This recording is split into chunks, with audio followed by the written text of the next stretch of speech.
Bonjour à tous et bienvenue sur Monaco Info.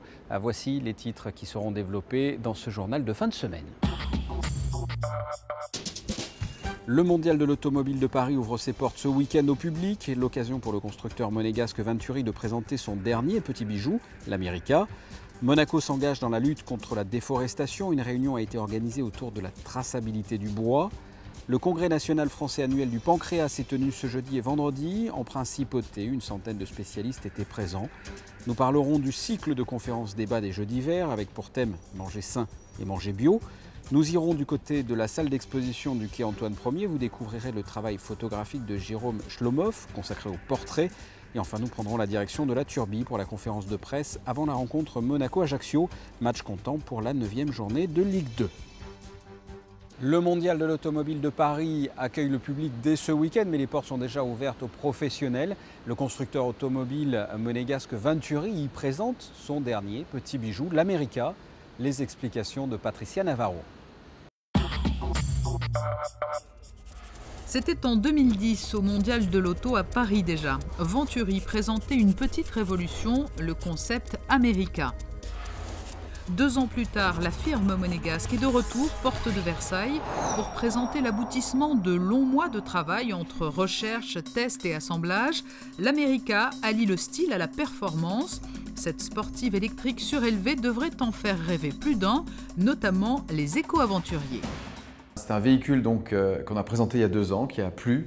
Et c'est un concept très fort, donc une voiture de sport capable à la fois d'être très sportive sur le bitume, mais également capable en fait, d'aller dans la nature et de réaliser des performances assez insensées, soit en silence et très doucement, soit plus rapide si on veut aller plus vite sur la terre. En fait, c'est un petit peu un concept innovant, une voiture de sport surélevée, et on a souhaité donc en lancer la commercialisation à cette occasion. L'America sera incontestablement l'une des attractions du Mondial de l'Auto 2012 dans le Hall 1, le plus prestigieux. Pour les amateurs de belles voitures et pour les constructeurs, ce salon est un événement incontournable. Sur près de 96 000 m² se côtoient 500 exposants. C'est clair que c'est l'événement numéro 1 au monde. Y être invité, avoir la possibilité d'être présent en tant que constructeur dans le Hall 1, qui est le hall principal, c'est un honneur pour mon entreprise et pour la marque Venturi.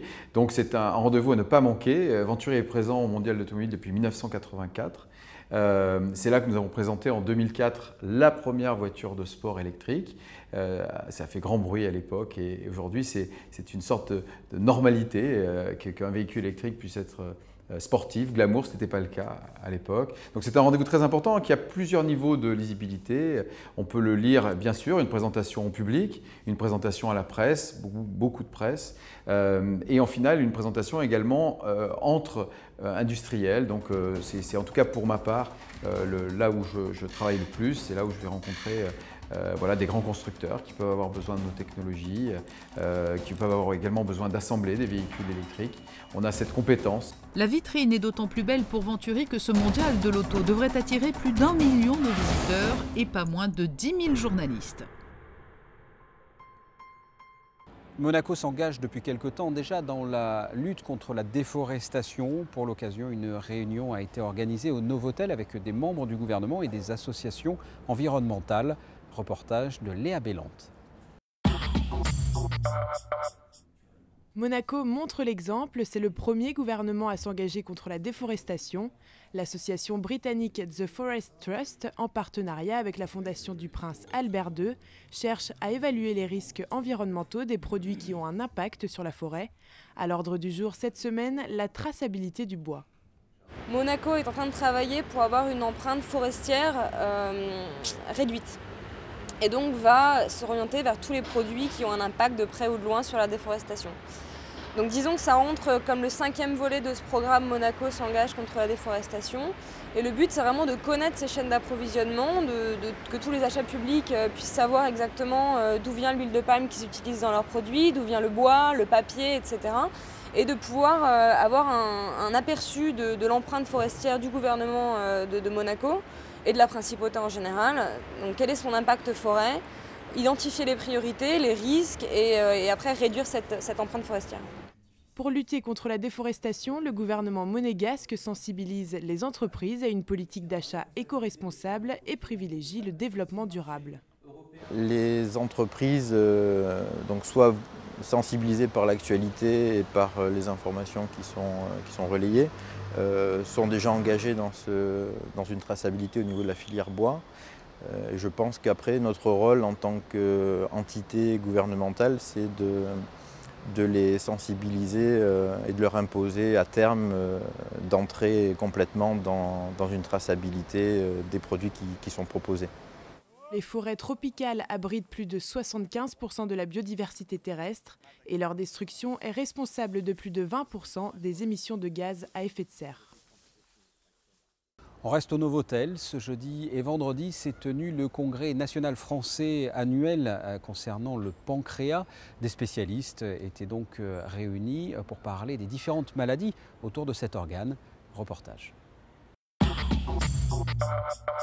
Une centaine de spécialistes étaient réunis au Novotel, entre médecins, chercheurs, radiologues ou encore histologistes à l'occasion du congrès national annuel. Ils étaient tous réunis autour d'un organe, le pancréas. Le pancréas est un organe important dans la prise en charge de la physiologie digestive, puisque c'est un organe qui a deux fonctions principales.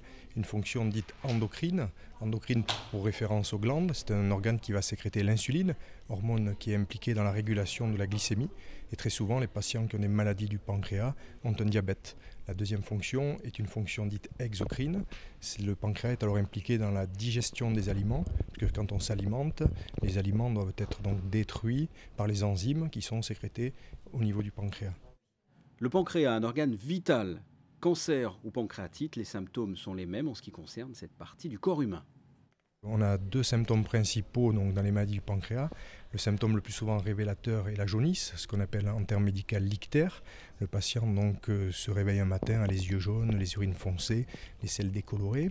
Et le deuxième donc, symptôme principal, c'est la douleur. Alors les douleurs pancréatiques existent quelle que soit la pathologie présentée par le patient, que ce soit un cancer, que ce soit une pancréatite aiguë, une pancréatite chronique, c'est une douleur qui est violente. On dit classiquement que c'est une douleur transfixiante comme un coup de poignard.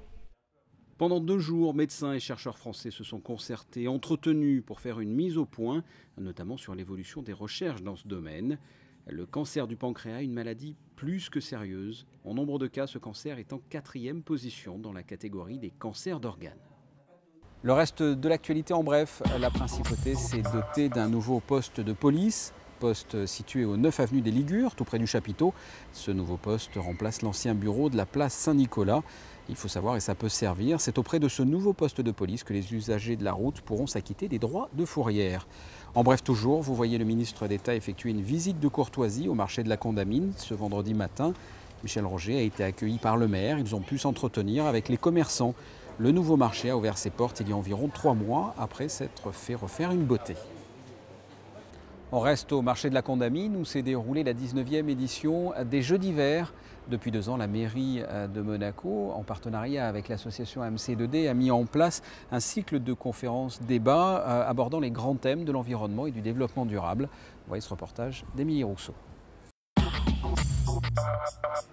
Manger sain, manger bio, tel était le thème du jeu d'hiver de ce mois-ci, un sujet au cœur des préoccupations de chacun. Depuis quelques années, le marché du bio est en constante progression. Les consommateurs sont de plus en plus nombreux à s'intéresser à ce mode d'alimentation, car manger bio a un impact diététique sur notre organisme, mais également sur l'environnement. Les produits sont exempts de pesticides, produits phytosanitaires, donc on sait l'impact que cela a sur la santé. Il y a l'autre aspect, effectivement, il y a l'aspect environnemental qui rentre en jeu. On sait maintenant effectivement que cultiver bio, ça a de gros impacts positifs sur tout l'environnement immédiat autour des villes, par exemple, même dans la France entière, même dans le monde entier. Manger bio, c'est bien, mais il ne faut pas oublier de surveiller son alimentation. Il faut distinguer en fait, il y a des nuances. Manger bio, c'est préserver l'environnement, c'est aussi se protéger des risques vis-à-vis de tout ce qui est pesticides, produits chimiques de synthèse et OGM. Mais on peut manger bio et manger déséquilibré. Donc en fait, avant tout, il ne faut pas oublier que manger sain, c'est aussi manger équilibré et répondre aux besoins nutritionnels de l'individu. Cette 19e édition des Jeux d'hiver aura permis d'en savoir plus sur l'alimentation bio. Beaucoup de questions auront été d'ailleurs posées à l'issue de cette conférence débat. Le prochain rendez-vous des Jeux d'hiver aura lieu le jeudi 25 octobre et abordera le thème des espaces verts en milieu urbain. Découvrez à présent l'exposition de Jérôme Schlomhoff. Ce photographe travaille depuis 2006 pour la Fondation Prince-Pierre de Monaco. Il présente ses clichés actuellement dans la salle d'exposition du quai Antoine Ier avec pour thématique le portrait. Reportage de Ruben Selam. Depuis près de 30 ans, Jérôme Schlomhoff travaille sur le thème du portrait. Il ne déroge pas à la règle lors de cette exposition et sa passion pour les portraits vient de la relation qu'il entretient avec le sujet. C'est le rapport avec la personne, le jeu qui se joue entre le portraituré et le portraitiste et cette espèce de quête de vérité qui est inatteignable parce que en fait le portrait c'est une utopie. On ne peut pas prétendre faire le portrait de quelqu'un qui est un 60e de seconde de sa vie et qui soit juste et qui dise la vérité en un 60e de seconde alors que c'est juste un moment dans l'histoire de la personne qu'on photographie. Ce qui est beau pour moi dans une photo, c'est l'émotion que ça dégage, ce qui se véhicule au niveau de « Ah ouais, quand même, c'est ça qui est beau ». Les clichés sont accompagnés par des petits textes rédigés par un écrivain qui interpelle le spectateur avec ses interrogations. L'artiste accorde d'ailleurs autant d'importance à ses récits qu'à ses propres photographies. Les textes d'Arnaudet ont exactement la même valeur que les portraits. Pour moi, ça doit être à égalité. Faire un travail, il n'y en a pas un qui guide l'autre, il n'y en a pas un qui prend le pas dessus. Ce que je voulais, c'était quelque chose de décalé, qui soit assez décapant et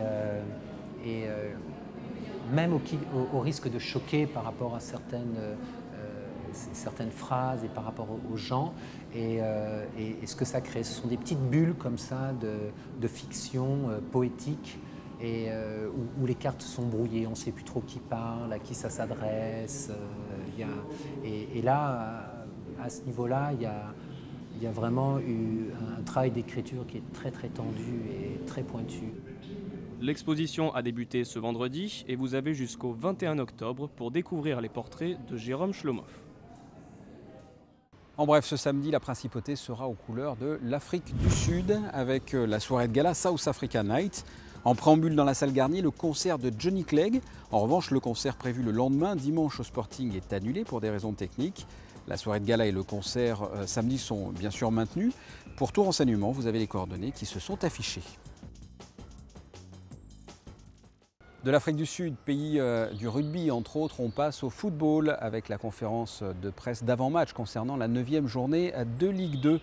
Monaco reçoit dimanche 18 h Ajaccio. Reportage de Frédéric Hélion. Après la parenthèse Coupe de la Ligue mercredi contre Valenciennes, la SM retrouve le championnat dimanche avec la réception du Gazélec d'Ajaccio. Si la formation nordiste évoluait en Ligue 1, l'équipe corse était pensionnaire du championnat de national la saison passée et est actuellement 18e et premier relégable.